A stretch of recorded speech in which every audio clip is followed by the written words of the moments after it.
My name is Luke, and I've worked on the farm for as long as I can remember. My family has been farming this land for generations, but it's never been like this before. There's something in the soil, something ancient and angry, and it's starting to wake up. It all started last fall. The harvest was late that year. My father, usually so reliable, kept talking about how the crops weren't growing the way they should. We had always prided ourselves on our farm's produce, but this time, the pumpkins, corn, and squash all seemed ... off. They grew slower. They looked wrong, and there was a strange, foul smell in the air. One night, my father went out into the fields to check the crops. He told me to stay inside, said it was too dangerous after dark. But I had a bad feeling in my gut, one I couldn't ignore. I decided to follow him. I grabbed a flashlight and slipped out of the house, making my way toward the fields. The moon was full, casting long shadows across the land. The air was thick with fog, and I could barely make out the shapes of the plants in the distance. As I crept closer, I heard something footsteps, soft but deliberate. My heart began to race. I wasn't alone. I crept through the rows of crops, moving quietly, so I wouldn't be noticed. And then I saw it.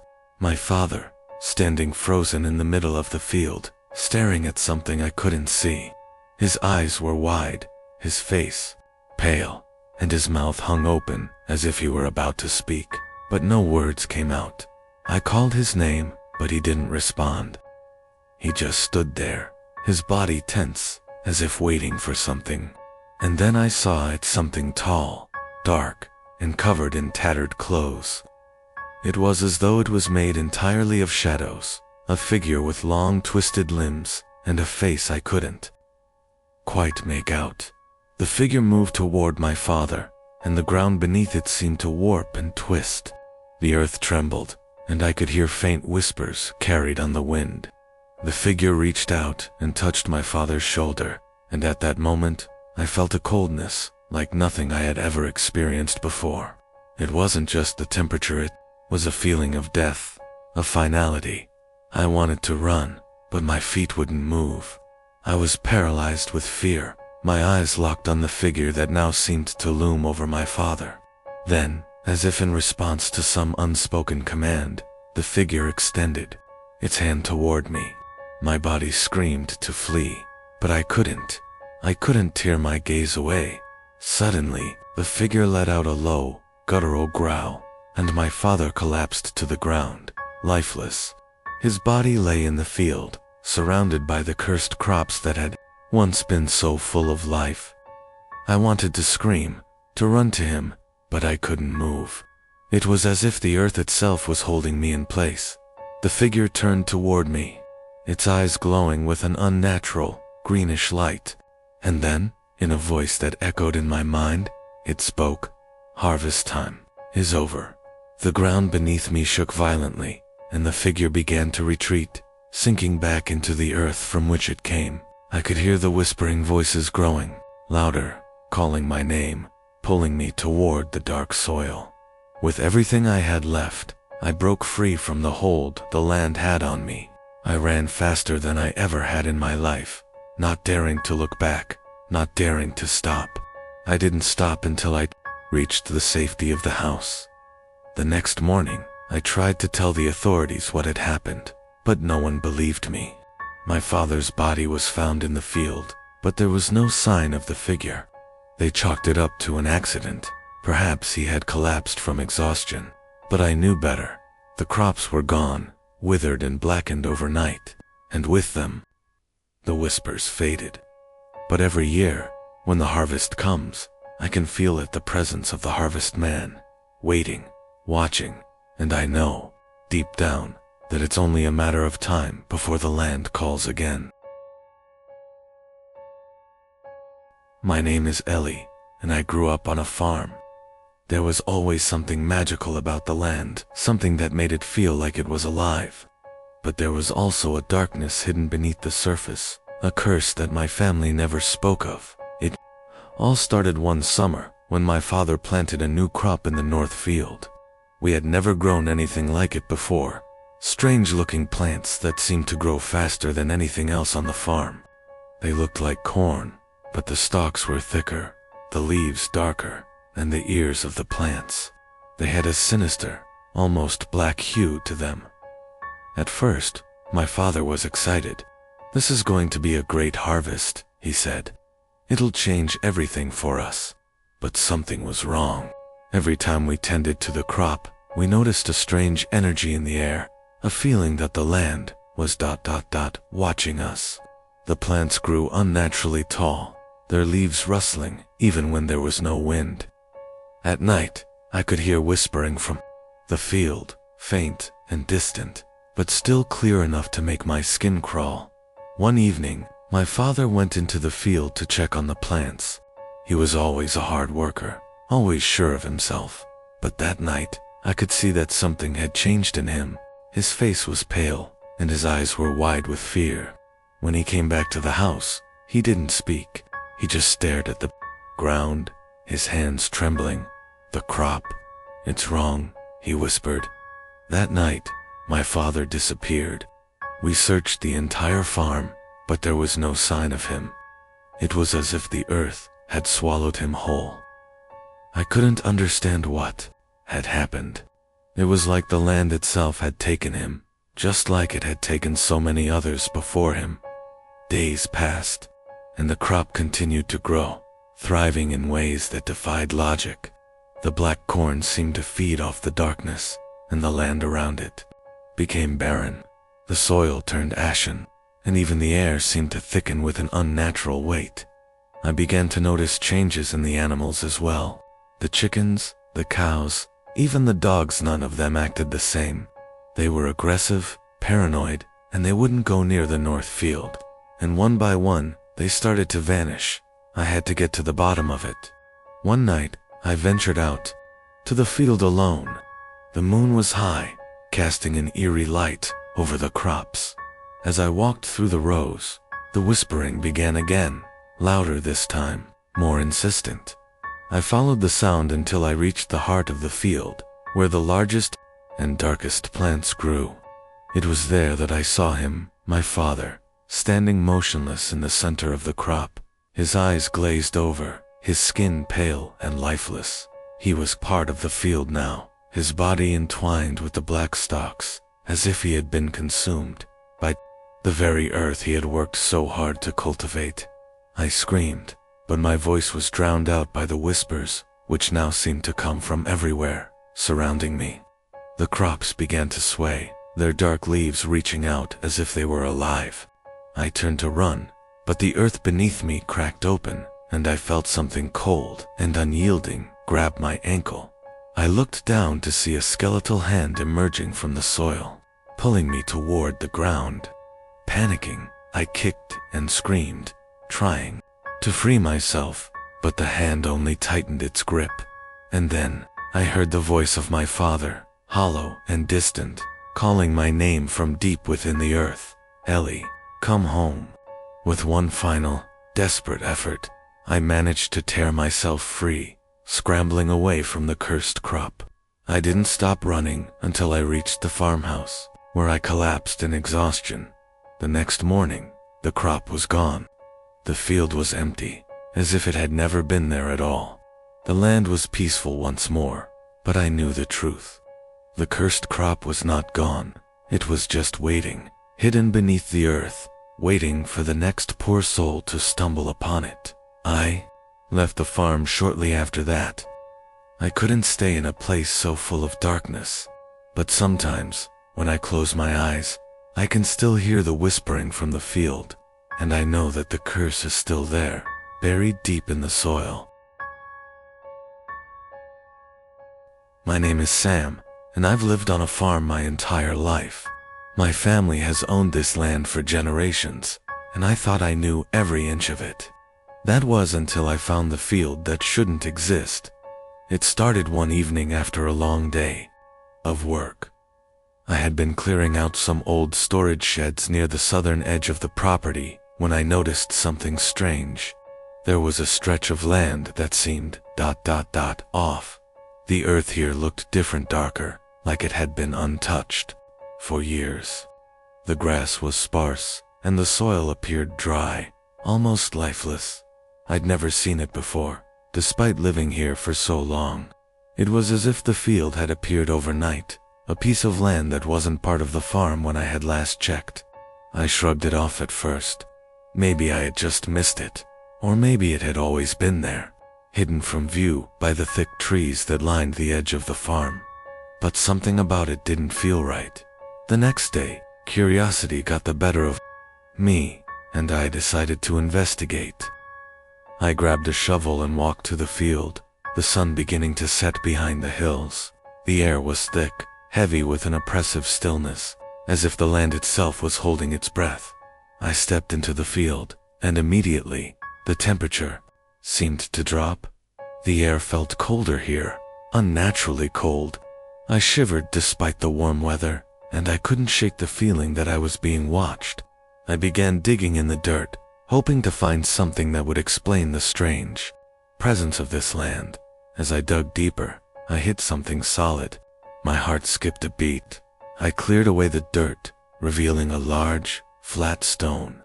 There was a strange symbol carved into it, something I had never seen before. It looked ancient, like it had been etched into the stone hundreds of years ago. A sudden gust of wind swept through the field, carrying with it a faint whisper. The words were indistinguishable, but they sounded like a warning. A voice in my head told me to leave, to get away from this place before it was too late. I stood frozen, the stone in front of me as if it had been calling me. But before I could take another step, the ground beneath me shook. It was subtle at first, just a slight tremor, but it grew stronger with each passing second. And then, something broke through the earth. A hand.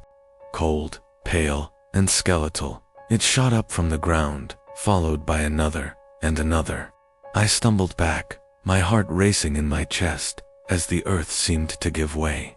And a figure began to emerge from the soil.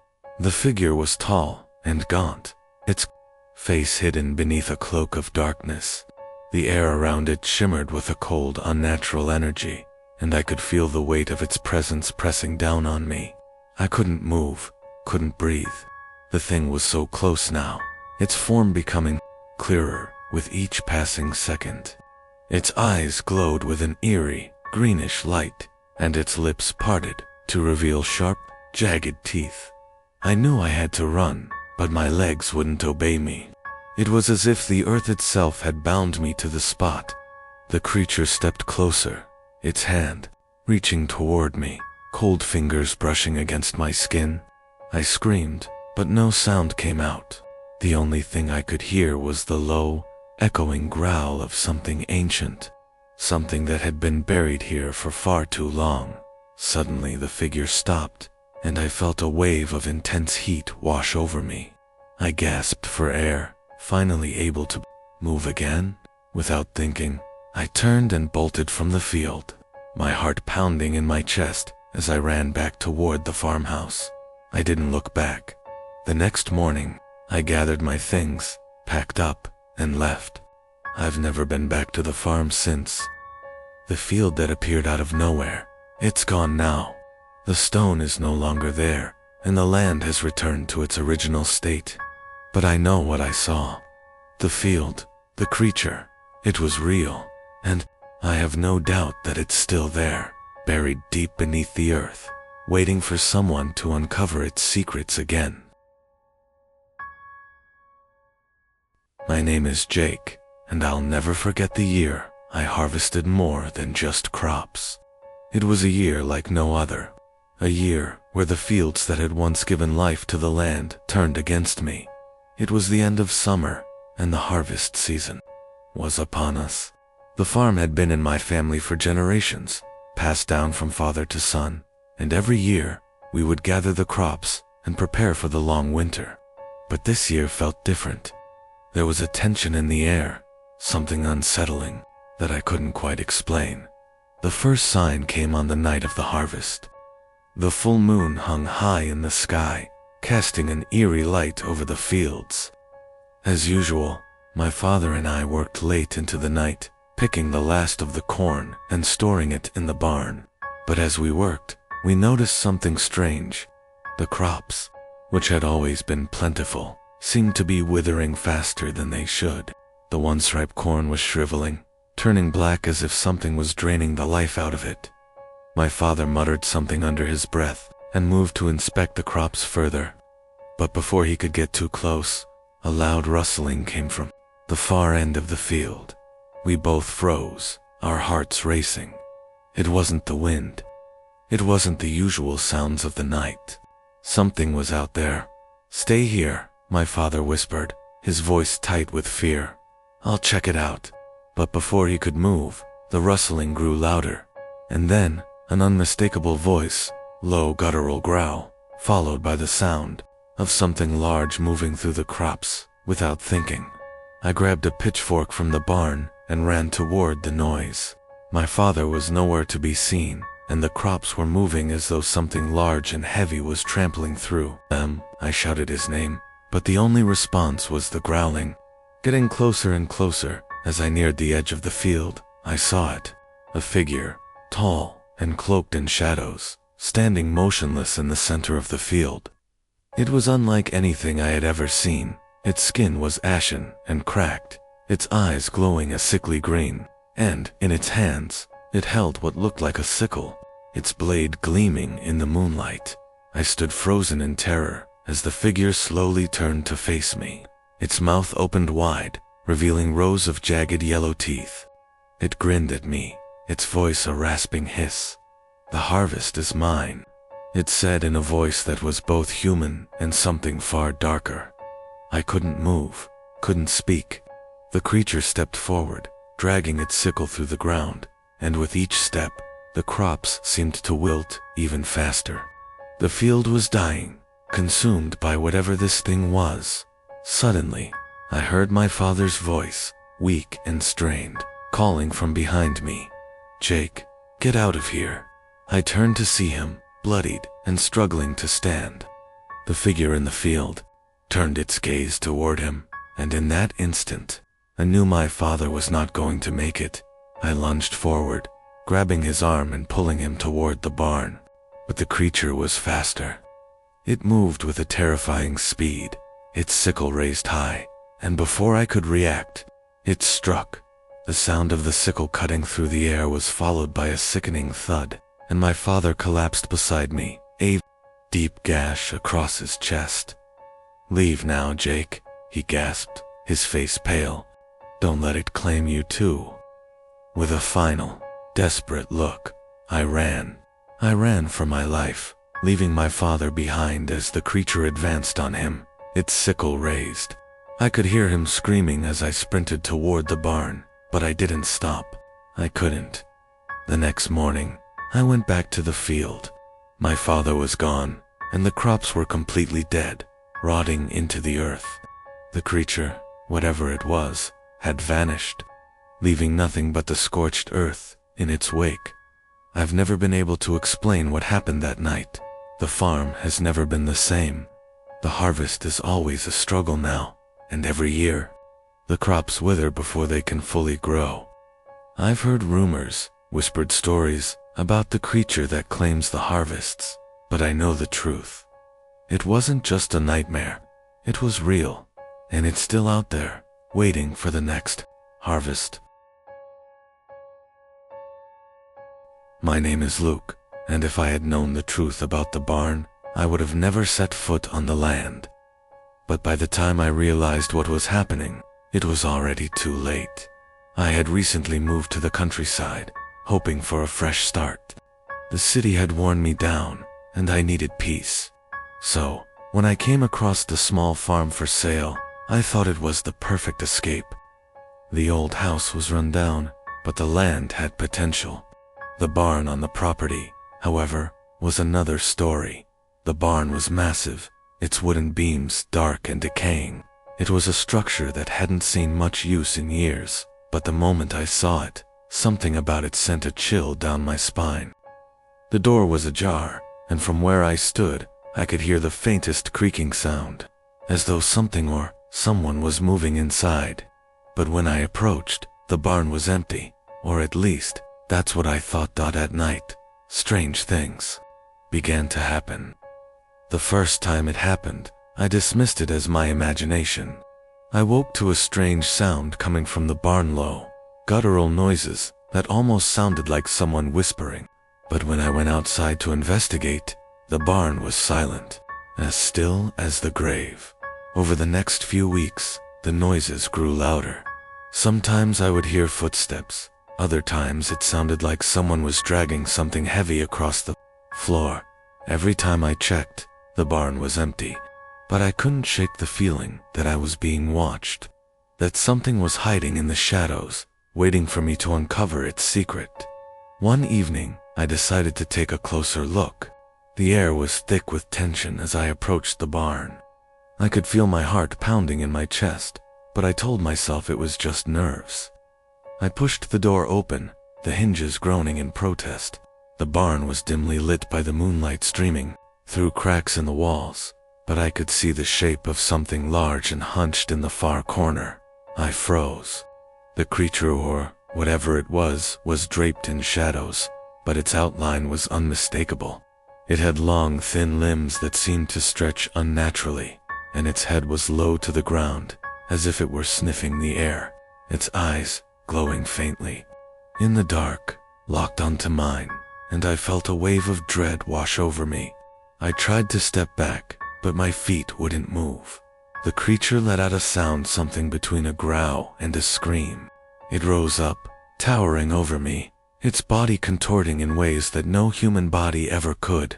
I felt my stomach lurch as I realized this thing was not of this world. It was something ancient, something that had been hidden away for far too long. In that moment, I knew I had made a terrible mistake. This was no ordinary barn.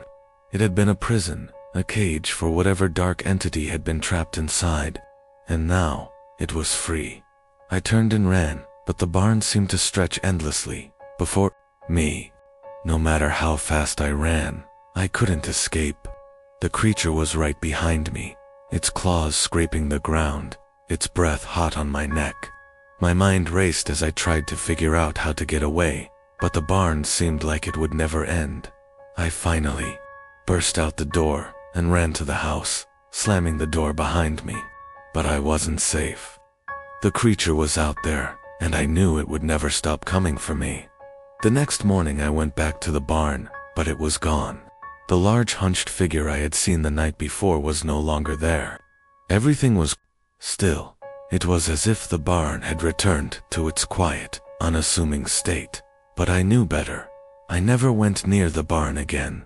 I stayed in the house, never leaving after dark, always listening for the sound of footsteps, the scratching of claws against the floor. But I know the truth now. The barn is still out there, and the creature is still inside, waiting. My name is Sarah, and I'll never forget the night I learned what true fear feels like. I grew up on a small farm in the middle of nowhere, surrounded by cornfields, animals, and endless stretches of dirt roads. But it was the scarecrow in our east field that always gave me an uneasy feeling. It wasn't the usual kind of scarecrow, you know, just a ragged figure meant to keep away crows. No, this one was different. The old man who used to own the farm before us, a recluse named Mr. Barlow, had crafted it with strange care. It had a face, an almost human-like face, made from burlap and twine, with eyes that seemed to lifelike. And even though it was supposed to be a mere object of deterrence, there was something in its gaze that made my skin crawl. At night, when the wind howled across the fields, I could swear I heard it move, but no one ever believed me. "It's just the wind," my mother would say. "It's a scarecrow, not a person." But I wasn't so sure. One evening, after sunset, I found myself walking past the east field on my way to the barn. The moonlight cast long shadows across the land, and the scarecrow stood there at the edge of the field, as always. But tonight, something was different. It was facing me. Before, it had always faced the crops, its back to the road, but now it was turned. staring directly at me. My breath caught in my throat. I stopped dead in my tracks. It was still, too still. The wind wasn't blowing, and the field was unnervingly quiet. I could feel my heart pounding in my chest as I tried to convince myself it was just my imagination. But then, something happened. The scarecrow's head twitched. The movement was subtle, but I saw it. It was as if the thing was alive, turning its head ever so slowly to follow my every movement. A chill ran down my spine, and I quickly turned away, heading for the barn, my footsteps quickening with each passing second. That night, I locked my bedroom window, but sleep never came. I couldn't stop thinking about the scarecrow. I could have sworn its eyes had followed me. The next day, I avoided the east field, but by the following evening, curiosity got the best of me. I decided to confront the scarecrow, to prove to myself, once and for all, that it was just a harmless decoration. I walked out to the edge of the field just as the sun began to set. The scarecrow was still standing there, its ragged clothes blowing slightly in the breeze. I felt foolish for being so scared, but the unsettling sensation lingered. I reached out and touched the scarecrow's rough, burlap face. To my surprise, it felt warm, as though it had been exposed to the sun all day, even though it was evening. My fingers recoiled, but I forced myself to calm down. "It's just a scarecrow," I whispered to myself. But then I heard it. A soft, raspy whisper coming from the scarecrow's mouth. "Don't touch me." I froze. The world around me seemed to stop. My body was paralyzed with fear. I wanted to scream, to run, but I couldn't move. The voice was soft, like the rustling of dry leaves, but there was no mistaking it. It had spoken. Suddenly, the scarecrow's body twitched again. This time, it wasn't just the head, its whole body jerked, and before I could even process what was happening, the scarecrow was standing upright, its arms reaching out toward me. I stumbled backward, falling to the ground in a panic, but I couldn't take my eyes off the figure before me. Its face, once dull and lifeless, was now contorted into something grotesque. The eyes that had once seemed so innocent now gleamed with an unnatural hunger. The scarecrow's mouth twisted into a twisted grin, and I realized with horror that it wasn't a scarecrow at all. It was something far worse. The air around me grew cold, and I could feel the ground beneath me vibrating. The scarecrow's form began to shift, morphing into something tall, skeletal, and twisted. The ragged clothes fell away to reveal a figure that was no longer human, its body stretched and elongated, its arms thin and impossibly long. The creature's eyes gleamed with malice as it moved closer, dragging its feet across the earth. I scrambled to my feet, my mind screaming for me to run, but my legs wouldn't cooperate. I couldn't tear my eyes away from the creature, which was now towering over me, its breath ragged and foul.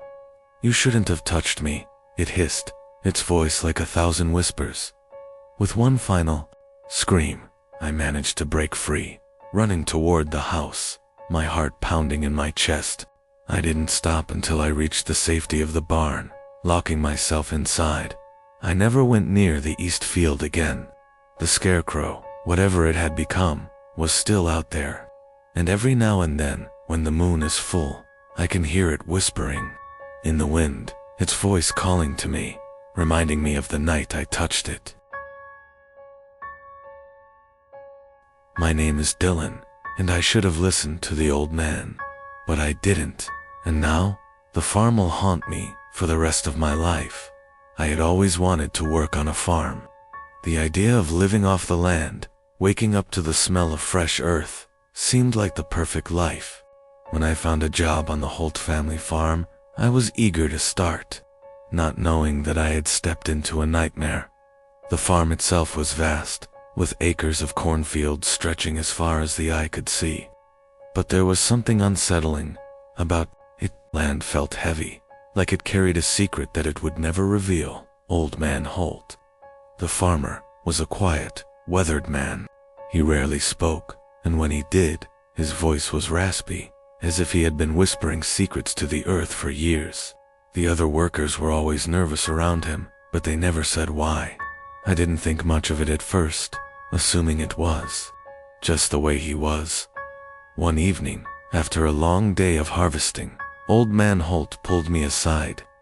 He looked over his shoulder, making sure no one was around before speaking. "You need to stay away from the east field tonight," he said, his eyes wide with fear. "The harvest is never finished until after the ritual." I laughed it off, thinking it was just some old superstition, but his face was so serious, so earnest, that it made me question my thoughts. Still, I shrugged it off, thinking I'd be fine. I was young, strong, and invincible. What could go wrong? That night, curiosity got the best of me. I wanted to see what Holt was talking about. The east field was just a short walk from the farmhouse, and as I walked through the rows of corn, I noticed something strange. The air felt thick, almost suffocating, and the ground seemed to vibrate beneath my feet, like it was alive. I reached the edge of the field, just as the moon rose high in the sky. That's when I saw IFD's circle of stones. It was about 30 feet wide, and the rocks were arranged in a perfect ring, with an altar made of carved wood in the center. I thought it was just some old structure, maybe from a time long forgotten. But then I noticed something else. Figures, cloaked in tattered robes, moved silently within the circle. They didn't make a sound, their feet barely brushing the ground. Their faces were hidden beneath hoods, and their movements were smooth, almost unnatural. I felt my heart race, but I couldn't tear my eyes away. Suddenly, one of the figures stopped and turned toward me. The hood fell back, revealing the face of Old Man Holt. His eyes were wide, unblinking, and his mouth twisted into a grin that made my blood run cold. "You shouldn't have come," he said, his voice low and hollow. Before I could react, the others turned, their faces now visible in the moonlight. Their skin was pale, stretched tight over their bones. Their eyes were black, empty voids. They weren't human. They couldn't be. The ritual began. They chanted, their voices rising in unison, and the ground beneath me trembled. The corn swayed in the absence of wind, and the air grew colder with each passing second. I wanted to run, to scream, but my legs wouldn't move. I was frozen, trapped by an invisible force. The figure at the altar raised a knife, its blade gleaming in the moonlight. A blood-curdling scream echoed through the field as the knife plunged into a dark, writhing mass at the center of the altar. The mass seemed to ripple, as if it were made of shadows, and when the figure withdrew the knife, I saw the thing that had been sacrificed. It was a man, a young man, no older than me. His eyes were wide with terror, his mouth open in a silent scream. But his body was not human. It had been twisted, distorted, as though it had been transformed into something monstrous. I tried to turn and run, but the ground beneath me shifted. The stones around the circle rose up, trapping me inside. I was surrounded by the figures now, their faces twisted in eerie grins. They moved closer, their hands reaching out toward me. "You belong to the harvest now," Holt whispered, his voice cold and detached. The world around me blurred as the chant grew louder, the darkness consuming everything. My body trembled, my vision fading as the figures closed in. I could feel their hands, cold as ice, on my skin, pulling me toward the altar. The next thing I knew, I was back in the farmhouse, gasping for air. I don't know how I got there, or if it had all been a dream. But when I looked down at my hands, I saw the marks, the black, jagged lines running up my arms, just like the ones on the other figures. I left the farm the next day, never looking back. But sometimes, late at night, when the wind is still and the air is heavy, I hear the chant, and I know the harvest is still waiting. My name is Jack, and I thought I knew every inch of the Riley family farm. I had worked there for years, but the events of that summer changed everything I thought. I knew about the land. It started off as a routine summer harvest, The fields were full of tall, golden wheat, swaying in the breeze under the bright sun. But there was something odd about the air that season. It felt thick, as if the world was holding its breath. One afternoon, while I was working in the fields, I noticed something strange. The wheat around me, for no apparent reason, began to bend and twist. At first, I thought it was just the wind, but when I looked around, I realized the wind wasn't blowing in that direction. The fields were still, eerily still, and yet, the crops were moving, almost as if they had a life of their own. I stepped back, unsure of what to make of it. That's when I saw the figure in the distance. A tall shadow, standing at the edge of the field, just watching me. Its outline was blurry, like it was made of smoke or mist. I squinted, trying to get a better look, but as soon as I blinked, it was gone. I tried to shake it off.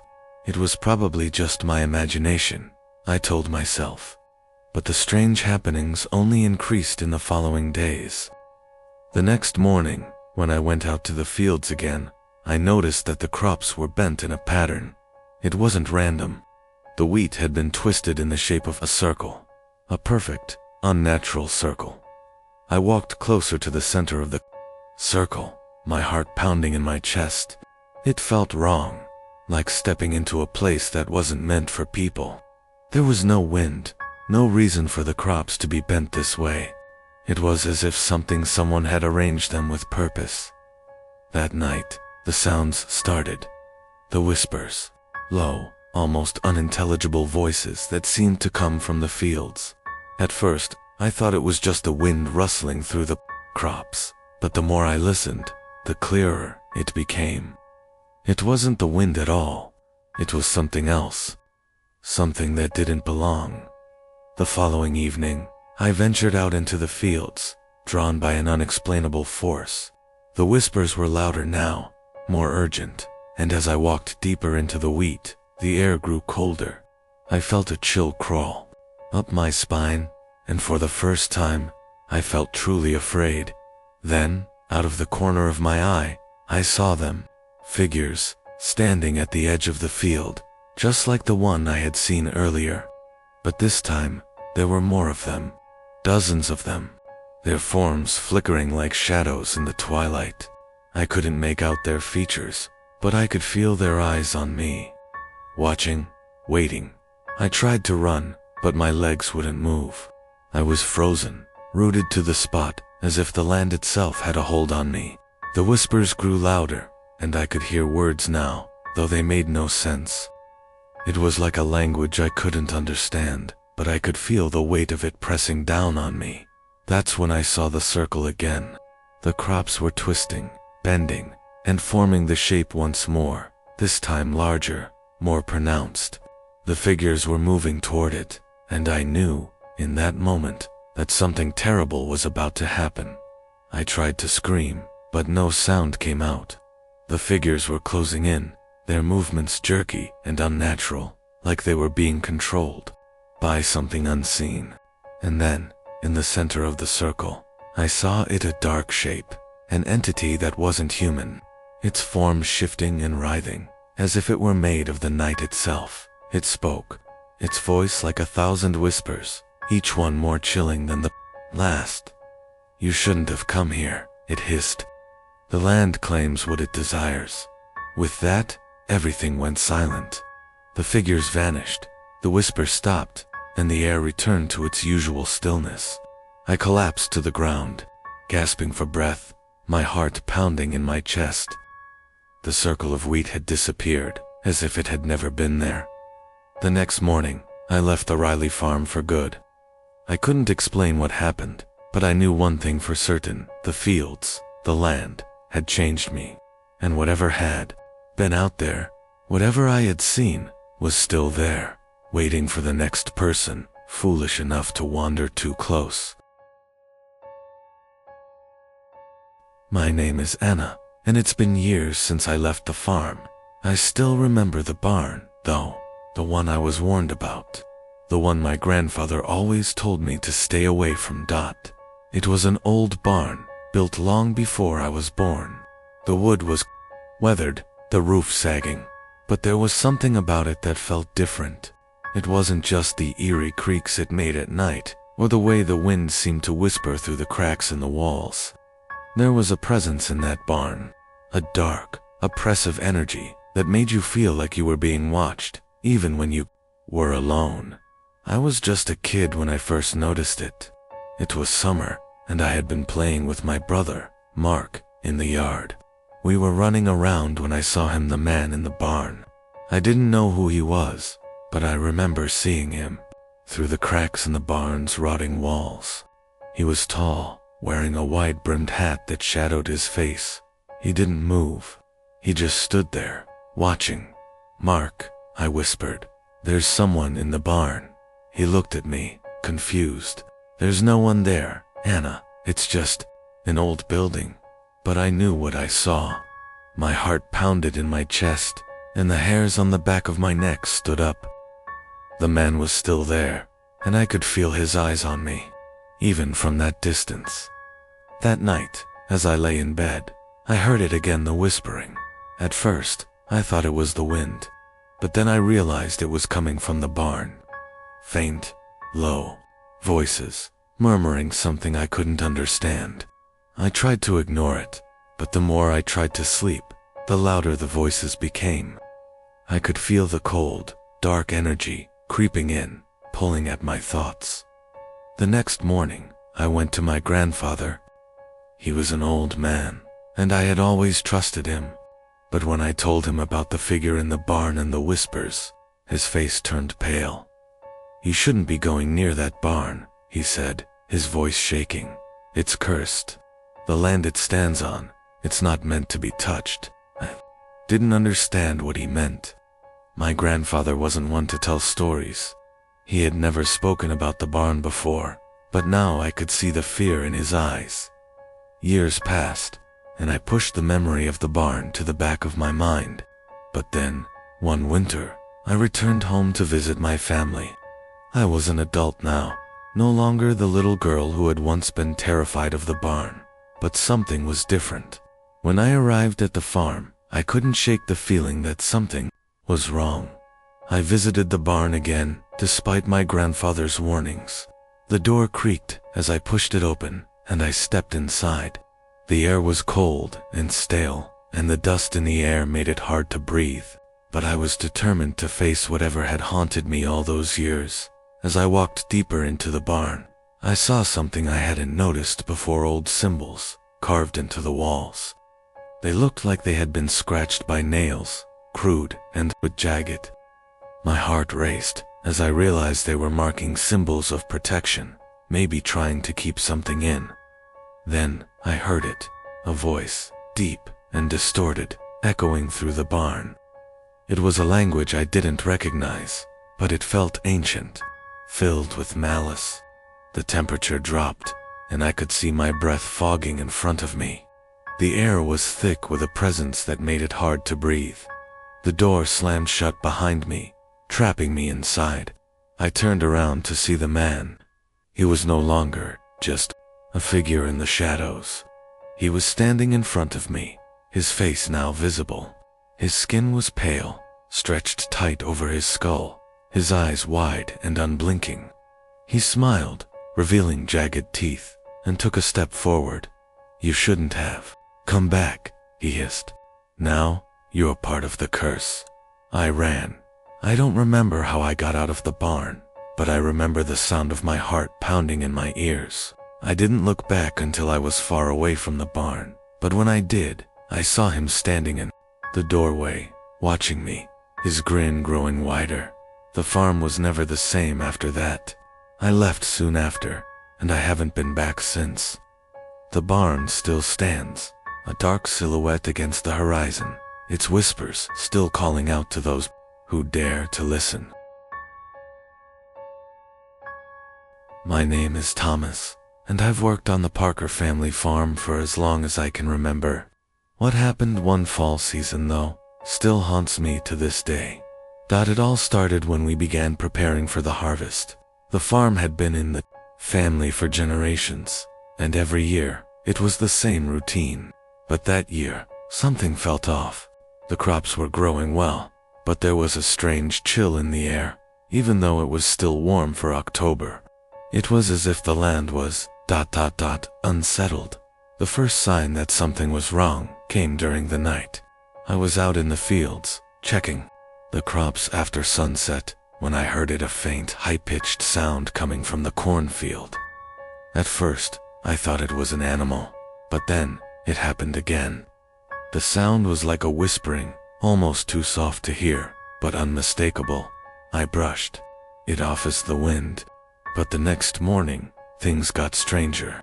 I found footprints in the soil deep, heavy tracks that weren't there the night before.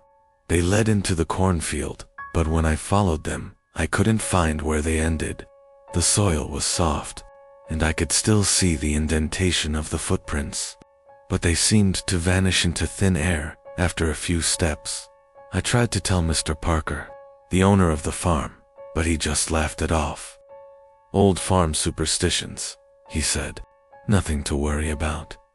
But I wasn't so sure. As the days passed, I began to notice more strange things. At night, I would hear scraping noises coming from the barn, like something or someone was trying to claw its way out. And sometimes, when I was in the house, I'd catch a glimpse of movement out of the corner of my eye. But when I turned to look, there was nothing there. The worst part, though, was the harvest. It was supposed to be a time of celebration, but as we began to pull the crops from the fields, I started to see things I couldn't explain. The corn, once golden and ripe, had started to wilt and decay. Even though it was early in the season, and beneath the earth, I could feel it pulsing, like something was alive down there, something ancient, something waiting. One evening, as the sun dipped below the horizon, I went to the cornfield to collect the last of the crops. The air was thick, and the whispering from earlier returned, but this time it was louder, almost like voices. I stumbled through the rows of corn, my heart racing, when I heard a loud rustling behind me. I turned around to see a figure in the distant stall, hunched over, moving quickly through the field. It looked human at first, but the longer I stared, the more wrong it felt. Its limbs were too long, its posture twisted, as if it was made of shadows instead of flesh. I ran back to the farmhouse, but the figure was following me. I could hear its footsteps getting closer, and the whispering grew louder, like 100 voices all speaking at once. When I made it to the house, I slammed the door behind me and bolted it shut. I was breathing heavily, my body covered in sweat, when I heard the unmistakable sound of scratching on the walls. It wasn't the wind. It wasn't animals. The sound was deliberate, like something was trying to get inside. I rushed upstairs to my room, but when I looked out the window, I saw it standing in the cornfield, staring back at me. Its eyes were dark, empty pits, and its mouth stretched into a grotesque grin. The next morning, the farm seemed normal again. The cornfield was empty, and the whispering had stopped. But I couldn't shake the feeling that something was still out there, something waiting. I left the farm shortly after that, and I never went back. But sometimes, when I close my eyes, I can still hear the whispering. And when the harvest season comes around, I remember the shadows that lurk beneath the soil.